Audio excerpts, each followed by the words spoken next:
قلب تو قلب پرنده، پوستت اما پوست شیر. زندون تن و رها کن ای پرنده، پر بگیر.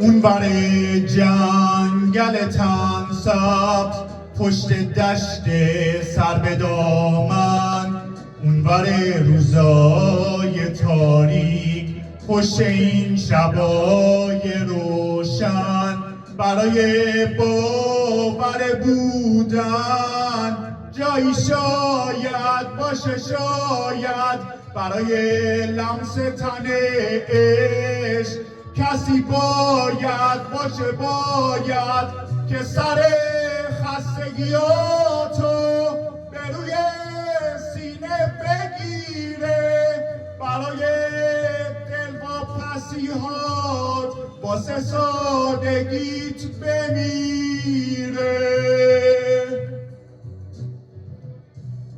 قلب تو قلب پرنده، پوستت اما پوست شیر.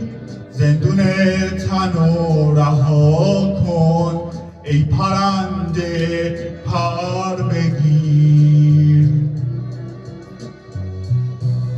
حرف تنهایی قدیمی اما تلخ و سینه سوزه، اولین و آخرین حرف هر روز و هنوزه. تنهایی شاید یه راهی تا بی نهایت، قصه همیشه تکرار، هجرت و هجرت. اما تو این راه که همراه جز هجوم خار و خز نیست، کسی شاید باشه، شاید کسی که دستاش قفس نیست.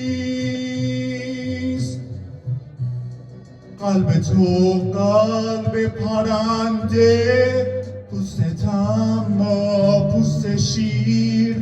زندون تن و رها کن ای پرنده،